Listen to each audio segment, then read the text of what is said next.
Here we are with Julia O'Rourke, who is featured in the documentary JIG about Irish step dancing. You're from Long Island. This movie opens in New York and major cities around the United States this Friday, June 17th. So Julia, how was it for you basically to go into this world of Irish? How old are you now? I'm 12 years old. And so you were 10 or 11 when this happened for the championships in Glasgow? Yes. And when did you get started with Irish step dancing? I was 5 years old. Really? Yes. And how did that happen? Did your mother say, you didn't eat your breakfast, so you're going to go to class this afternoon? Well, in kindergarten, there was a show and tell at school, and one of the girls did Irish step dancing, and it was just so unique, so... And you wanted to do that too? Yes. And what was it like to start? Do you remember your first couple of, when I look back, I'm much older than you obviously, but I sort of remember a few things about going to kindergarten at 5, but it's not very vivid. For you it's only 7 years ago, but still, do you remember much? When I just started, I was very shy, and I wouldn't go... I would never go into any other classes, and I wouldn't step out in front of the line. But I was just really shy. But going onto the stages at competitions, it just really improved my confidence. So tell me a little bit about your family first. Are you the only child? No, I have a brother, and he's in 4th grade now. And your parents were really enthusiastic about this? It was up to your mother pretty much to make sure you got to class and do all this stuff? My father, and he's Irish, he didn't really know about Irish dancing. And so they weren't really expecting much from me. They weren't expecting me to go even to a little competition. But now here I am, and I'm going to the World Championships, so... And you're pretty much a star in this movie, JIG. Mm-hmm. So when did it sort of change for you, Julia, where you felt, I know what I'm doing and I really, really like this and I'm good at it? Probably at my first little competition when I was 6 years old. I just, in all the classes, I didn't really stick out. And so then when I went to my first competition, all those dance steps just went to my head, and I just showed them off, and I ended up winning that day. Now, is there a big difference, the steps that you do? Because it's so intricate. It's like your ballerina time. You're up on your toes, and the feet are flipping around like crazy. It's amazing. It's not just jumping up and down like a pogo stick or anything. And so, do you do that complicated of steps when you're 5 and 6 with your first competition? No, as you get older, it gets more difficult. So when I was younger, I just learned the basics, just a little hop 1, 2, or a shuffle. You just start out slow, and then you get bigger.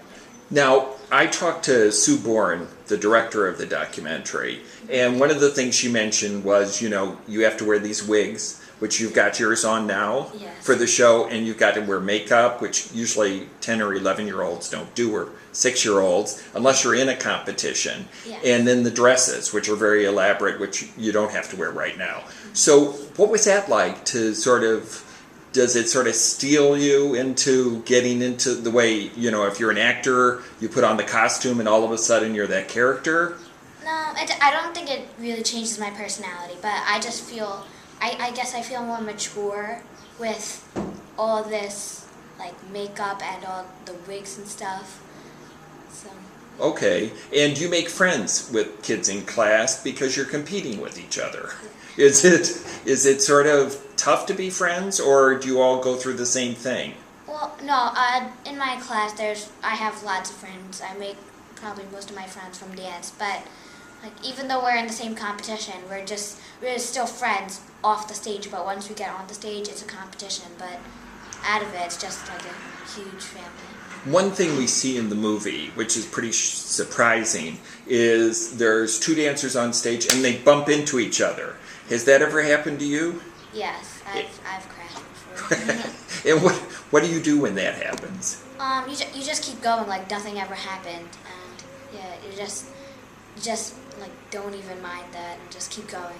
Now, talk to me a little bit about your teachers. They're sisters, the two of them, right?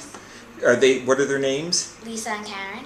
And they're the only teachers you've ever had? Yes. And so, how influential are they in terms of? I mean, I would think your parents would be right there for you all the time, but the teachers have this whole school of kids competing or taking classes. So, how does that work for you? Well, they've brought me here the whole way, so it's I have to be thankful because they're my only they have been my only teachers and my only school. So Lisa and Karen and definitely my parents, they brought me the whole way. You're sort of like the star pupil from the school.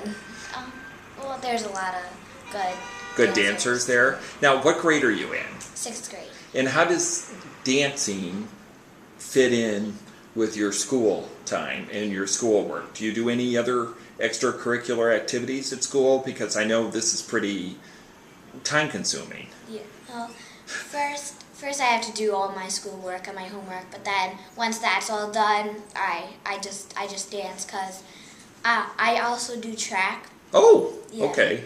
But if I get an injury or like if I'm hurt at all, I just lay off the track and not dance, and I just keep going with dance. To get better. Yeah. And what's the greatest joy, basically, that you get out of dancing? Can you describe it, or is it just as wonderful as seeing, I don't know, a great movie? It makes you laugh, it makes you cry. I don't know. I especially love like going to all these different countries and experiencing like all these different cultures at such a young age.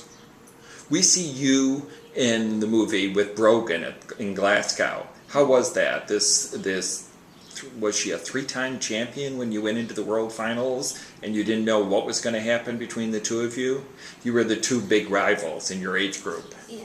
Well, that was our first time ever going to the World Championships, and at that time I have never beaten Brogan before, and she was the big star, and she's always won.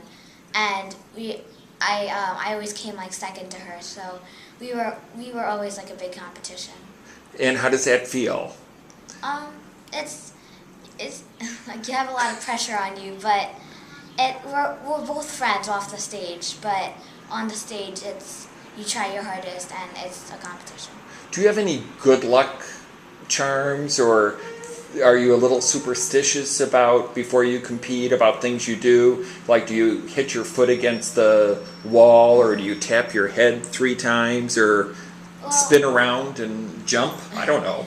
Well, before this, the Mid-Atlantic competition, our teachers always give us a ladybug, like a little like ornament of a ladybug or a little charm. Because ladybugs are for luck? Well, to our school they are. They're kind of our lucky charm. Okay. Yeah. So do you have a big collection of ladybugs now?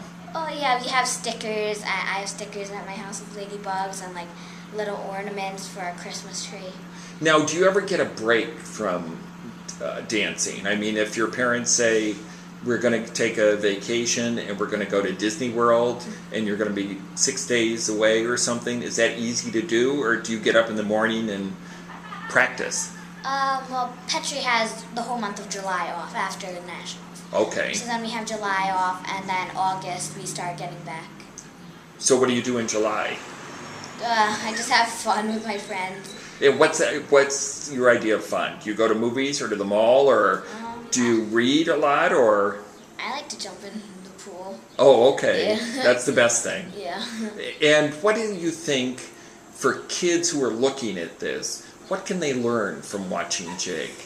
I mean, what do you think? Well, dancing is definitely not one of the most famous sports around the world. So I think JIG gets to like prove to people that Irish dancing is a sport and it has like all the other characteristics